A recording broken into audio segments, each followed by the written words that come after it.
Hello. Hello.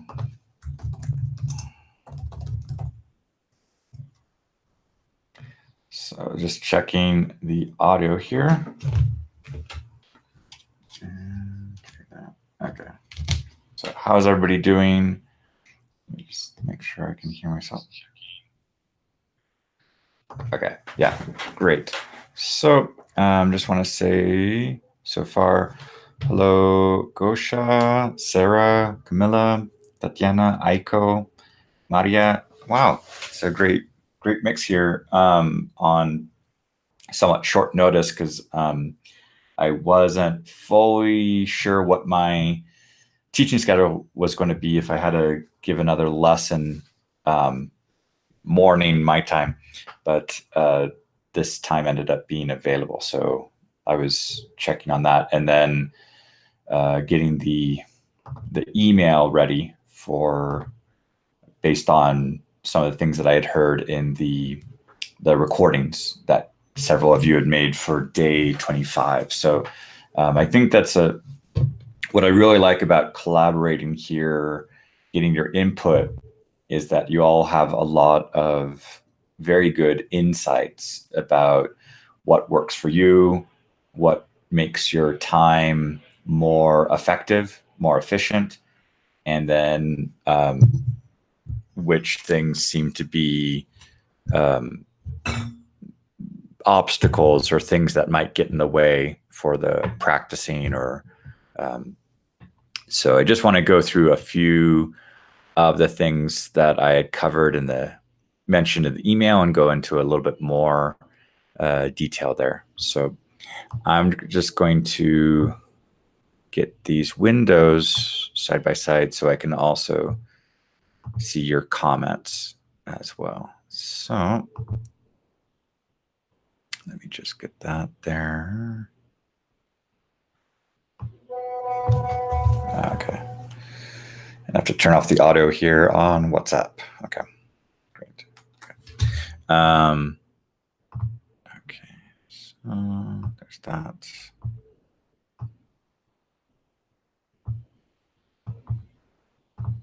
How has your week been? Everybody, has it been a more kind of effective week? Have you felt looking forward to the end of the month? Also, it's the weekend coming up so I don't know, do any of you have things planned? So let me know a little bit in the message, the comments here below. Okay, so meanwhile, let's get started with these insights, these comments that I noticed in your audio files. So asking about what makes you effective or more efficient. One of the first things that I noticed from Alexander was talking about having a routine and planning ahead. And that's very crucial because if we start the day not knowing kind of how am I going to spend the time today, we might waste time trying to figure that out.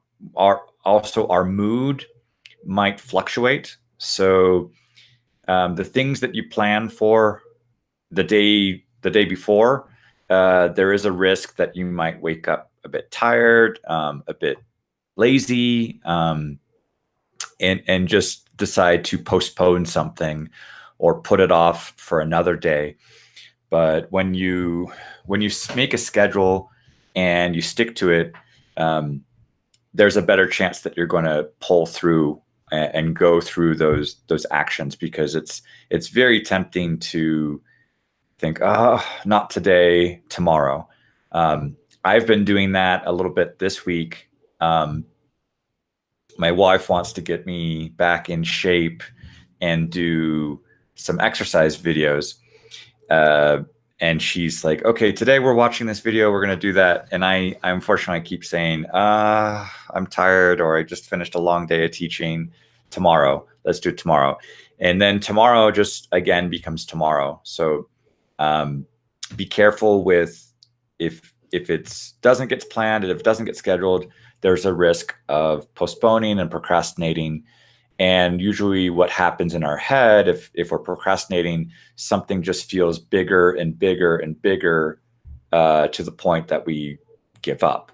But if we can start small, which is another great point that was in here about the variety and the amount of content. I think Simone had mentioned this a little bit, and also Ava, about how much are you covering? How much are you planning to study?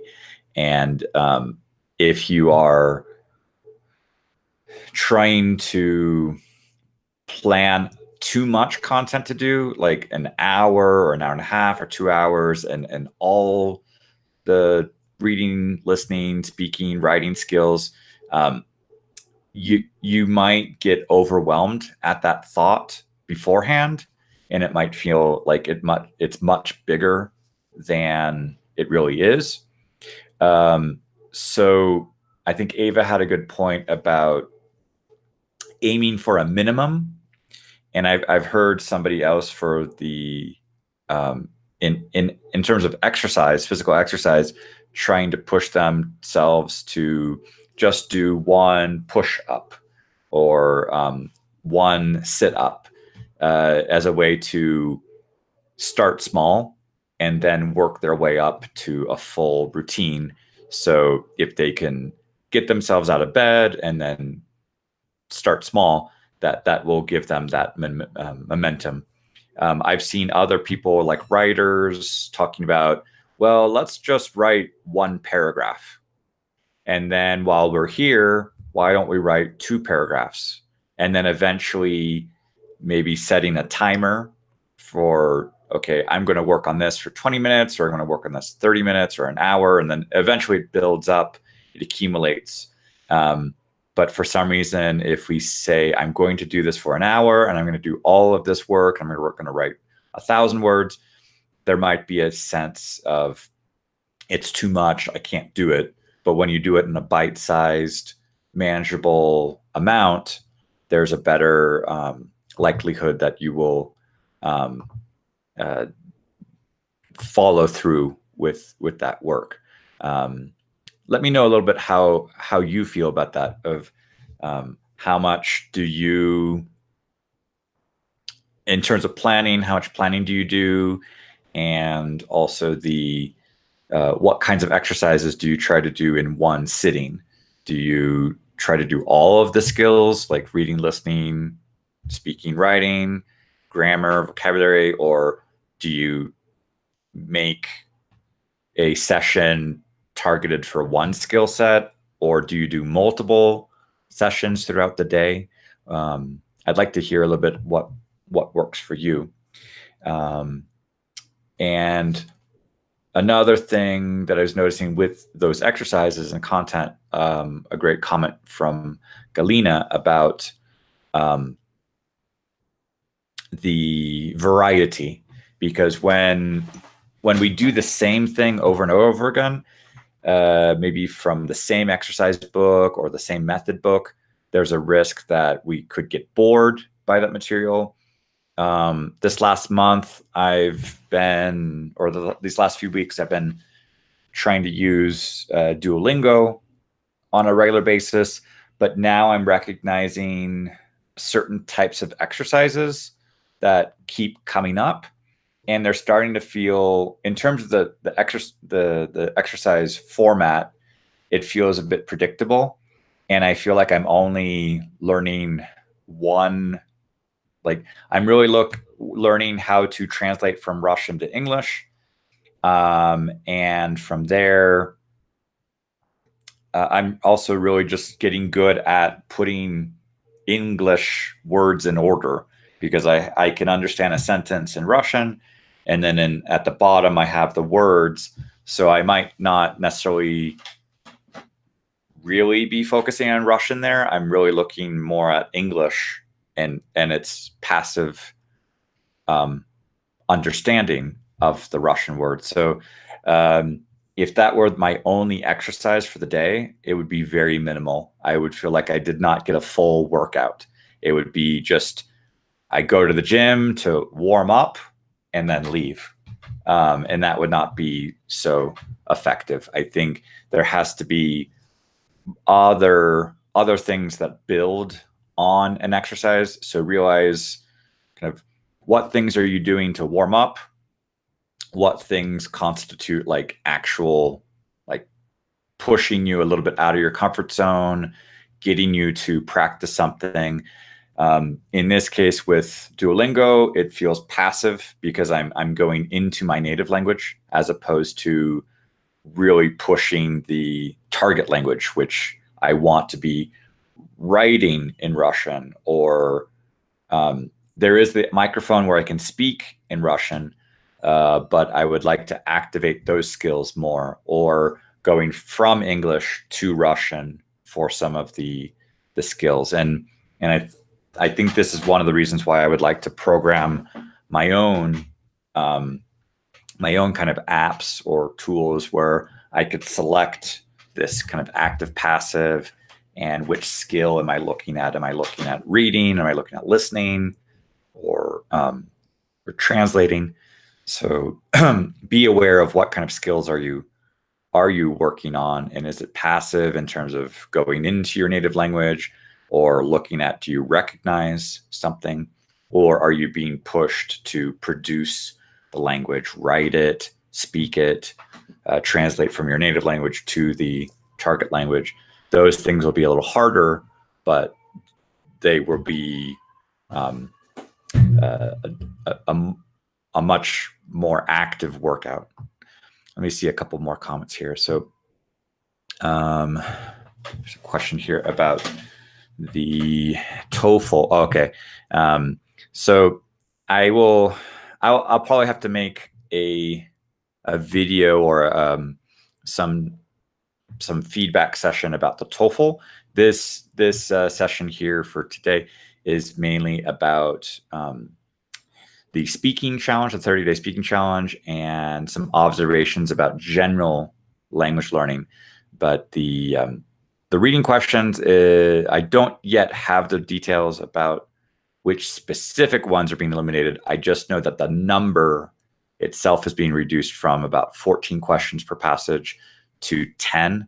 But I'll see if I can get some materials. I'm not sure if I can tag a person in a video or contact you, but if you'd like to get more of the TOEFL information, I would say please, I'll put the comment here, but please send me an email and I can give you more information there.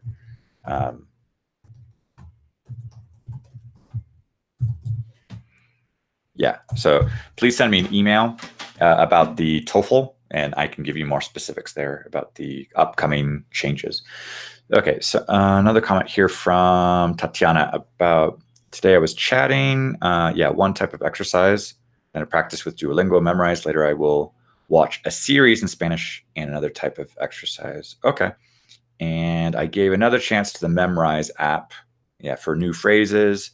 So yes, on Memrise, that's it depends on how the course is set up, because the person who creates the course can determine a few of these things on, are you being tested on the native language? Are you being tested on the target language? So there is a bit of variety in there, but it really depends on each course that you're working with. And yeah, I guess sometimes with these exercises, it could be like the food pyramid in the United States when I was growing up, and we would learn about nutrition. The Food and Drug Administration, or they would be advocating like different proportions of things you should be working on to get a balanced diet. Now I realize that pyramid is somewhat, there are lobbied interests. The dairy industry wants people to consume more dairy products. The meat industry wants you to consume more meat. So there were some influences on that pyramid. But in general, the idea about maybe the balance on what you should be doing on reading or writing or speaking or listening, and from one language to another or translating, I think there's maybe a kind of a ratio, a proportion of some of these exercises that you could be doing to get a full workout. And relating this to physical exercise, my wife has a 30-day program, and I've been interested in that because it's a 30-day speaking challenge. But to compare and see, some days there are easier exercises, some days there are harder ones. There's some variety on this one's more active, this one's a little calmer. So this might be yoga, this one might be cardio. So trying to find what would be those equivalents with language learning. So something calmer, kind of like yoga on the mat or stretching, that might be maybe reading or writing. Something a little bit more like cardio and a lot more active, that could be the speaking. This could be interacting with listening and speaking. So try to find those equivalents, which would be easier or harder for you, and not just do one, because that might not give you a full workout on all of your skills. So make it interesting, make it enjoyable. And another comment here from Sarah and Camilla. So I finally continued transcribing my easy version of Le Tour du Monde en 80 jours. So I think that's the that's the Jules Verne. And by transcribing, I'm wondering if you're listening to like an audio, like a audiobook version of it. That could be an interesting exercise where you could take a page, listen to it, write it down, and then compare it to the original, because the book was written in French. So you could assess if you wrote down a lot of the words. I think that's a very good exercise. I think that's really cool. And there are, for students who are learning English, I would say there's like the website Voice of America, Learning English, Voice of America. Let me see if I can get the link there.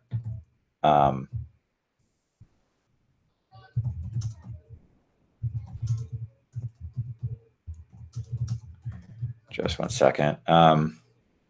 Learning English, VOA News. This is one where this would be the Learning English VOA News, and here you could see that there are news articles that have an audio spoken version.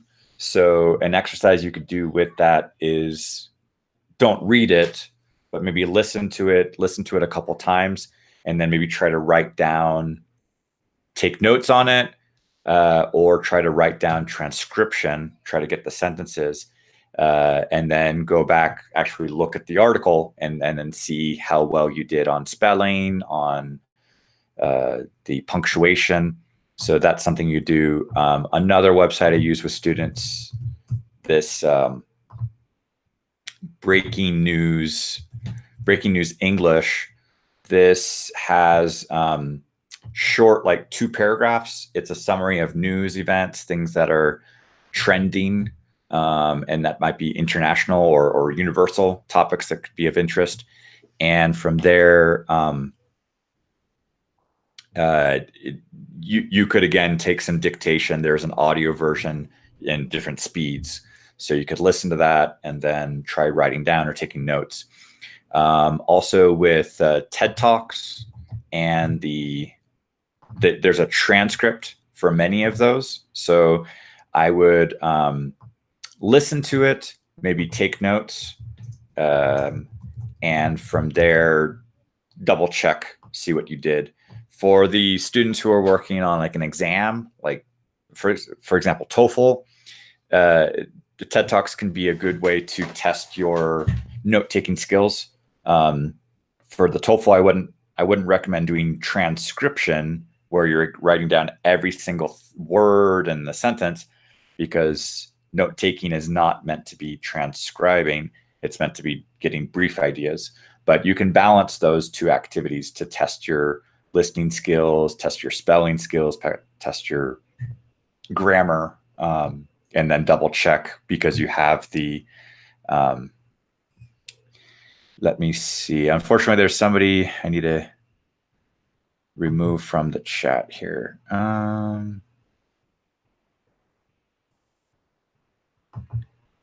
Yeah, okay. Okay, so yeah, are there TED Talks in Russian? I believe there might be some. I think you have to look with, I'm not sure if you can look by language. Yeah, you can browse by language. Let me see. It says see all languages. There are multiple languages on here, but I'm not sure if it's just if the talk itself is in Russian. Yes, there are. It looks like it. Oh, wait, no, never mind.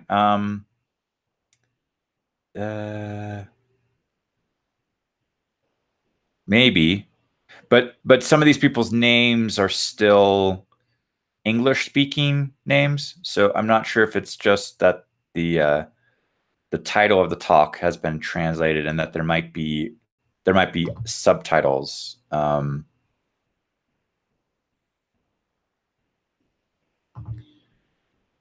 mean, let me play that.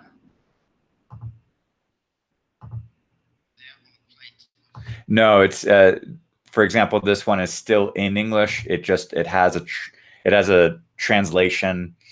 The transcription can be translated into Russian, so that still could be used.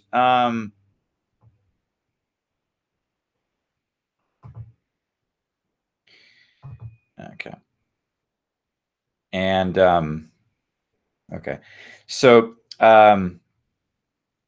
yeah, with the TED Talks, you could still use this for translations or but there are some talks that are like, I have listened to a couple that were in Spanish, for example. There were some TED events that were in Argentina. So it is possible to find some talks that are spoken in another language.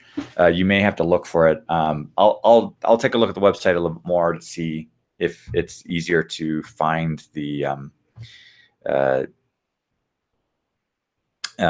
find specific languages for the talks and not just a translation or transcription or translated transcription. But let's see another thing. So that's in terms of variety, the kind of content, getting different exercises to help you, but try to aim for the minimum. Like, what's the minimum to get you started? I think that's a good approach. So I've experimented with that a little bit in terms of like maybe 30 minutes is the minimum. Okay,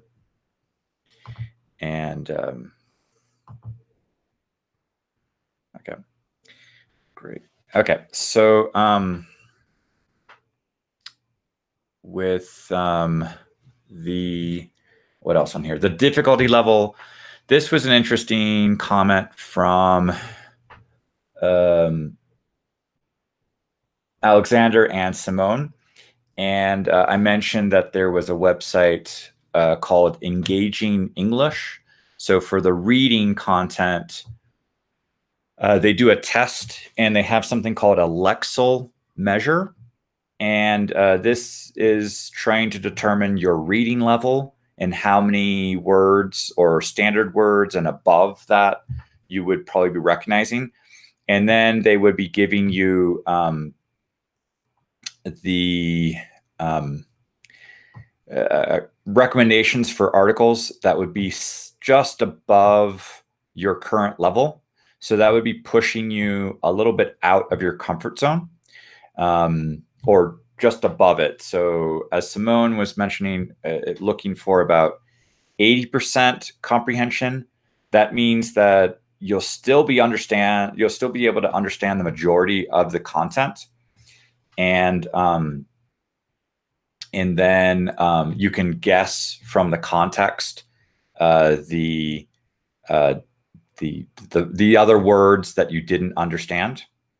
And if that's the case, it's not too difficult. Alexander had a point about, like, for listening, if he's aiming for about like 50% comprehension, that's a way to get started. But sometimes if it's reading material at 50%, like where every other word you don't know, that can become a bit frustrating.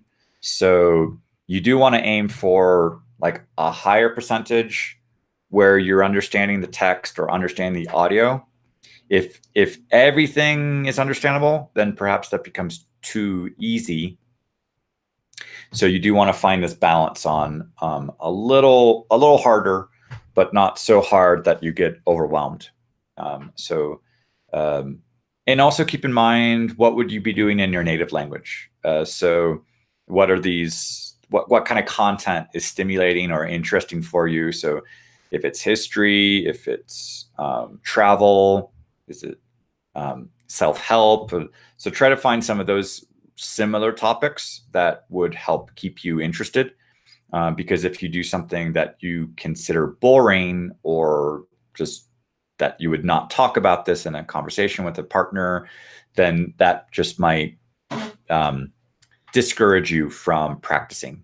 But if you like movies or music, try to find some popular magazines that could be about music or movies, and see if you can read that or hear maybe a YouTube video, somebody is talking about that. So after you see the movie, maybe you see a vlog from somebody in that native language, who talks about it, who describes it, who gives a critique or review of the movie. Or if you like history, maybe looking at a version of Wikipedia in your target language. So you could use some familiar topics and then expand on your vocabulary.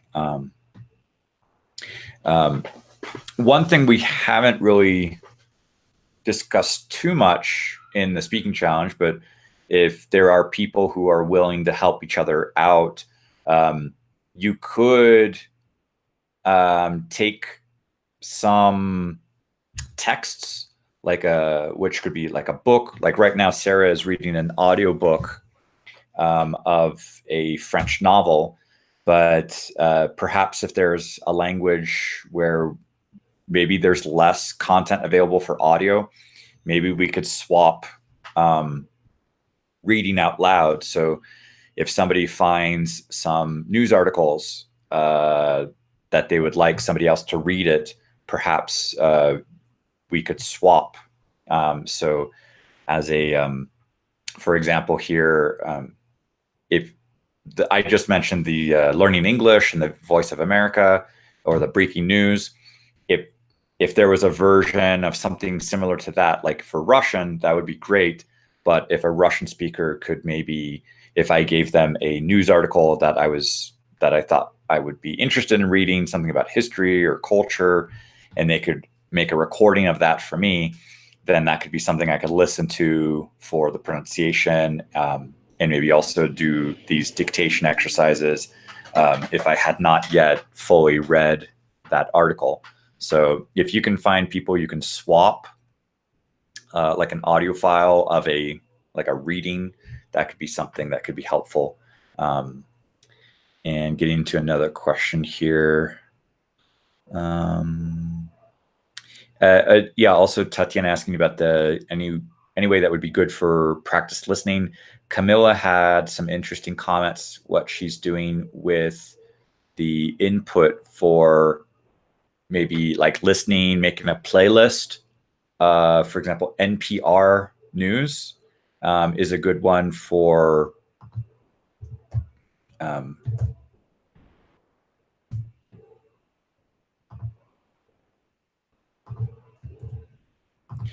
So on here, NPR, let me just write that. So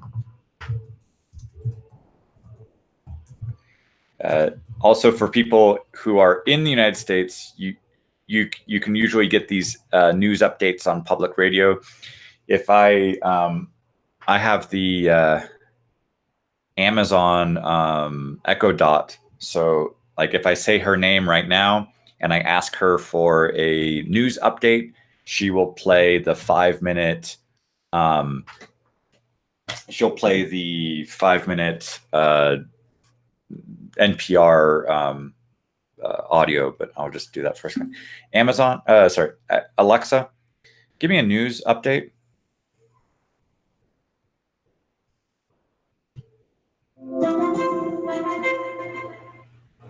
Live from NPR News in Washington, I'm Corva Cole. Okay, Alexa, stop. So yeah, it'll give me a news update from the NPR News, and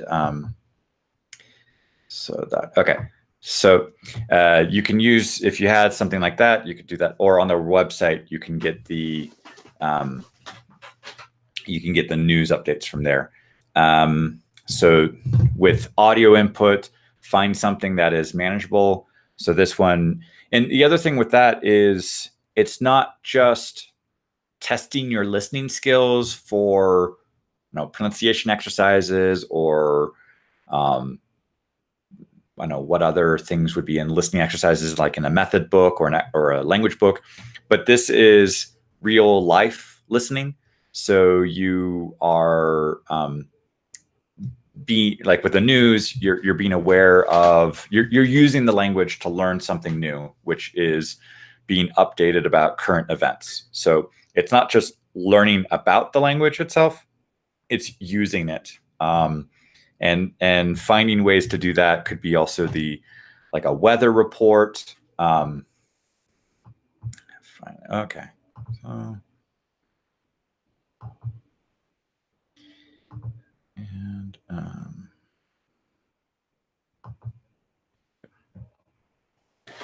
okay. So okay, let's get to so this using the language is a very good way to get beyond just the learning about how the language works. When I was living in France and studying at the university, I had to use my French to communicate with my teachers.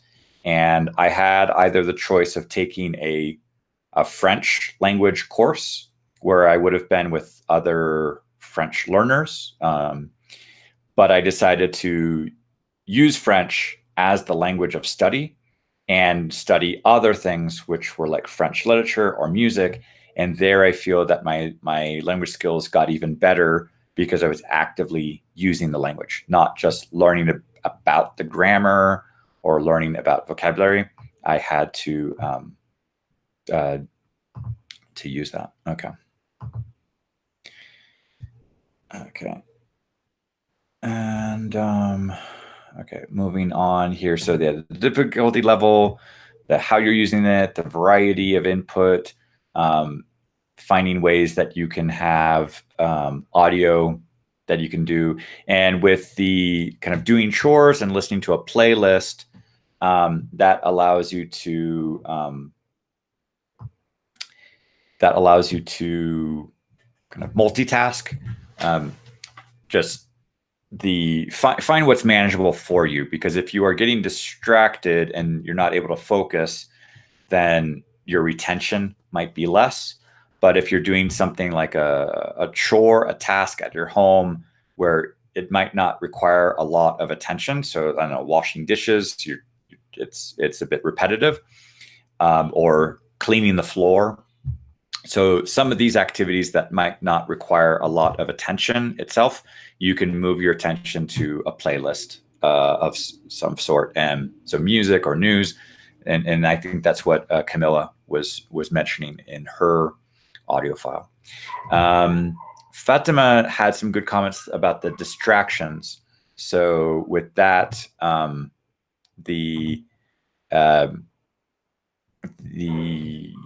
if you have your cell phone on and you're getting notifications, then that's just going to kind of you create an interruption.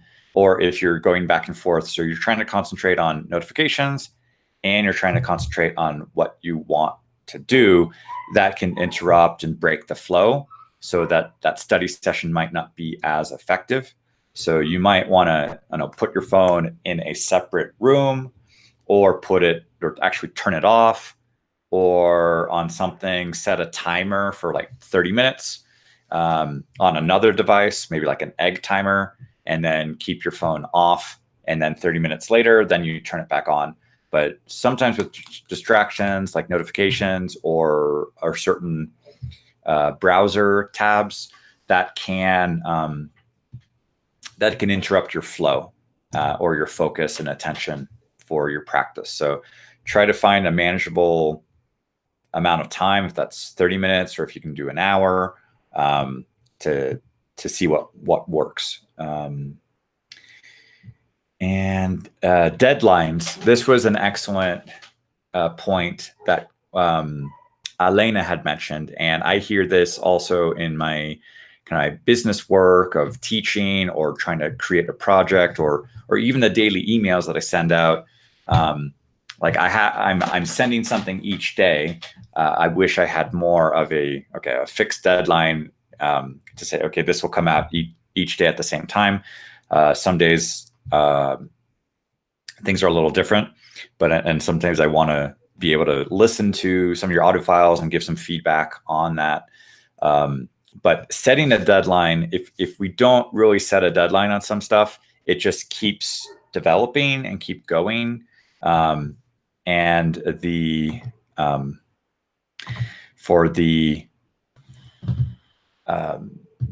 like if I have a project and I say like, I don't feel ready yet, I'm not ready.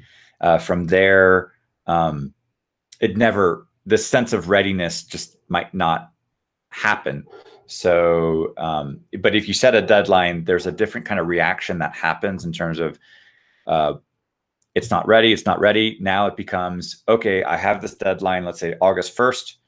Now I'm counting time and realizing, okay, maybe I make priorities, a prioritization of what needs to be in there, what doesn't need to be there, what do we need to focus on now, just to get it to happen for August 1st.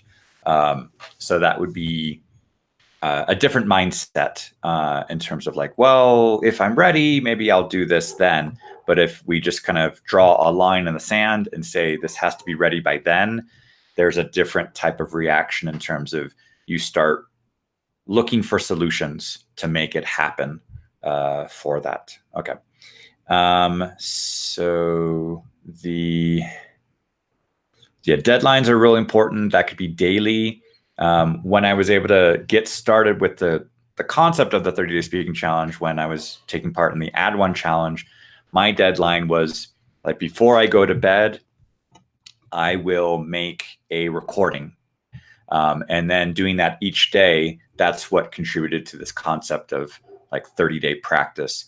I'm still struggling with that now because I have just more and more things on my plate of teaching and the kids on vacation, running the speaking challenge. So I would say something earlier in the day would be better than later in the day, because the level of fatigue is higher at the end of the day, but the level of energy is usually better at the beginning of the day. Usually when I turn on my phone and I start seeing messages, notifications, I feel like I'm in a reactive state where like I feel like I'm already behind schedule, where I'm catching up with emails and comments and having to respond to things. But if I can at least take care of my own routine before I turn the phone on, there's a better chance that I will make sure that my own language learning or that is a priority. So, and if I do that at the beginning of the day, there's a better chance of a sense of accomplishment. Whereas at the end of the day, there's a sense of kind of a burden, or a sense of like, oh, I didn't do this yet, or I'm such a bad learner, I didn't do it, or I'm so lazy. So at the end of the day, it feels like it's this nagging, you didn't do this yet, you didn't do this yet. And then that can be annoying or frustrating. If you do it at the beginning of the day, there's a better sense of like, hey, I don't know, check mark or some reward, and you feel like you did something productive with that time. So it doesn't have to be a lot of time, but if you can give yourself this kind of like, I did something, I've been productive, and I can start from there. I can do something a little bit more, or let's do a review session at the later in the day. So a review session, reviewing was also some good points that I heard. Aiko was mentioning a little bit in terms of like summarizing or paraphrasing things that you had read or listened to. And that's a good way to process the information and rephrase it, see what you understand from it. So I could see how if you worked on something with the news, or if you worked with an audiobook, maybe make a 1 minute or 2 minute summary of what you just read. And that's a way to check what you retain in terms of vocabulary or retain in terms of information. So listening to something again more than once, that's a good way to make sure that this sinks in.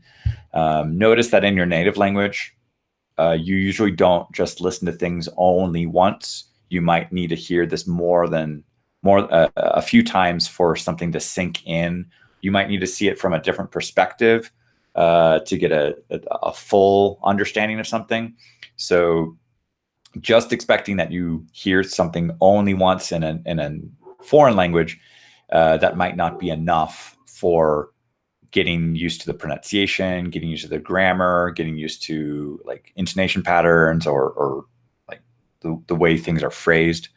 So, and just going here from Camilla. So yeah, about using the language, I'm trying to see how language works in a non-descriptive situation. So i.e. when we have situations that involve expressing your emotions. Okay. Talking to babies, talking about some surprise. Yeah, the emotional use of a language is very important. That's one of the things I have to train students for the TOEFL, to be more expressive with their intonation, to show interest, to show surprise, or at least recognize that if it's in an audio file or like a lecture or a conversation. But usually a lot of the student responses are a bit kind of flat on their like of a monotone delivery, and getting a more natural sounding like, oh, really? Oh, that was interesting. That adds more value to the responses. I just came across a video that was very useful from this website, Study English. And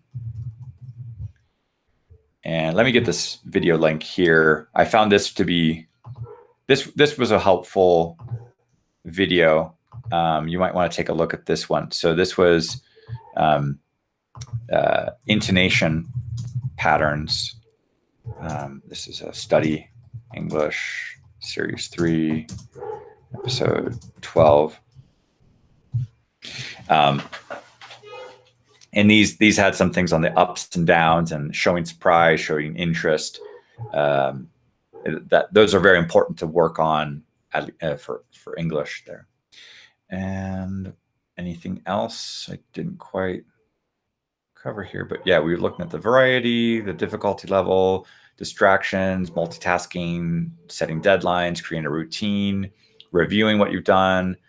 We already mentioned a little bit with Sarah and laddering, meaning that you're using maybe 2 languages. So, well, actually with this around the world in 80 days might not be laddering if it's directly in French, but using 2 languages, one that could be a language that you're maintaining and a language that you're learning new, that could help you with this concept of laddering. So what I could do is maybe use intermediate Russian and maybe a more pre-intermediate Italian or something pre-intermediate German. So I could maintain a language and maybe practice another, or go back and forth between something in Italian and German and Russian. And that would help me kind of practice 2 or 3 languages at the same time. My Spanish and French, in terms of listening comprehension, reading comprehension, are much higher. So I have used French when I look at books for like the Assimil series, which is a really good French language series. I can use that for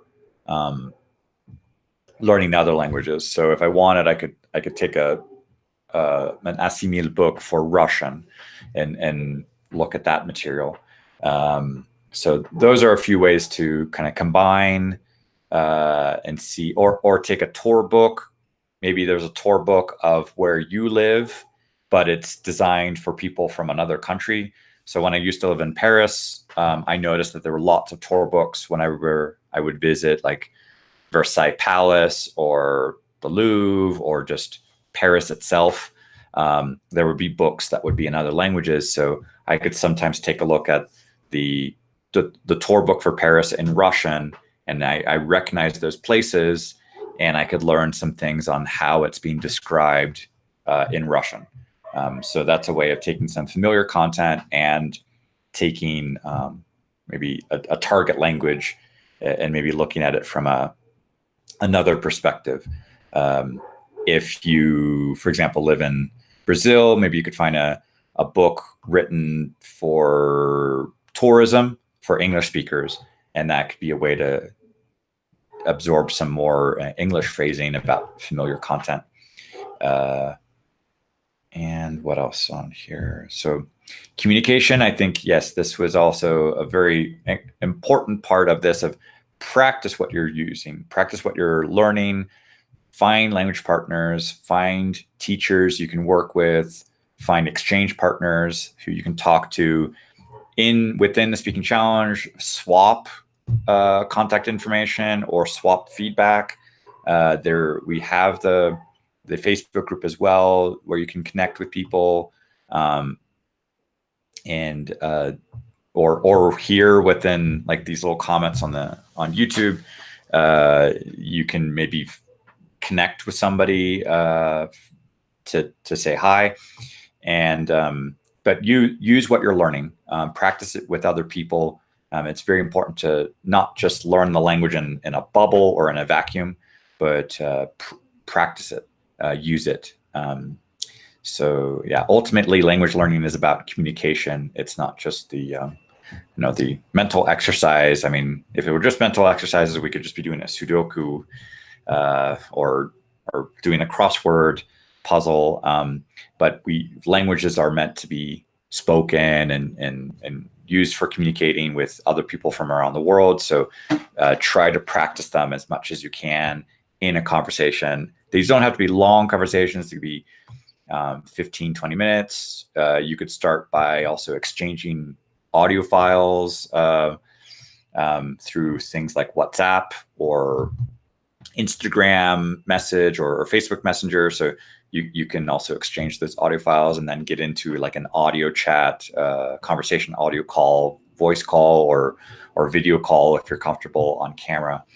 But do what is comfortable for you, or maybe also exchanging emails or messages to find that balance of expressing your opinion on different topics, talking about your culture, but interact with other people.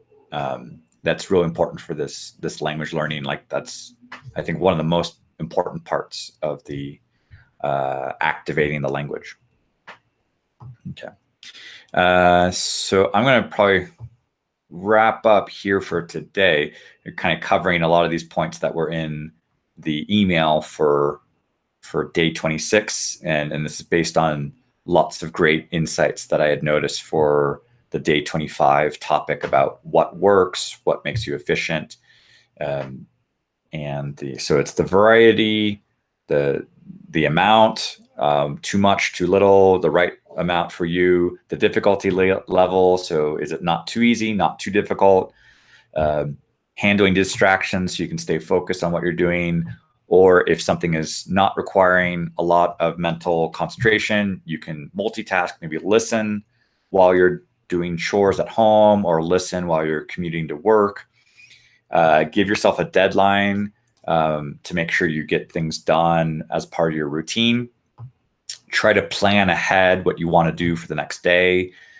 Get your materials ready. There's a higher chance that you will be successful with this if you have what you need ready to go. I've noticed with athletes that, like, if they want to go running, they have their gym bag, or they have their running shoes, and maybe they go to sleep in their running outfit so that they don't have the excuse of where did I put it. They're ready to go. So with your planning, your routine, try to have some of that stuff ready for you. Have the pencil sharpened, or have the pen, make sure the ink works, or have your listing materials ready, or have your phone charger where you can find it, so you don't have the excuse of, oh, I couldn't find it, or I don't know where it is, so tomorrow. So try to eliminate those attempts to procrastinate or little obstacles that could get in the way of practice. And then review what you have learned, maybe rephrase it, maybe explain it to somebody else. So if you read an article, try to explain it to a friend, or make a recording. If you listen to an audiobook, make a recording, or make your own assessment of, like, in writing, what was your review? Maybe create a blog. I've seen students who create Instagram pages specifically for their target language, and they're sharing what they're learning. So reviewing what you're learning and sharing it with other people is a good way to keep it active. And then see if you can find one or two ways to combine another language that you're maintaining with a third language that you're learning. And then especially this part about communication, practice with other people. So, okay, great. So yeah, thank you. Thank you, all of you, for joining, for following here. So once again, thank you on Camilla, Maria, Sarah, Leah, Tatiana, and Gosia, and Aiko, and also the random spammer who I had to deal with.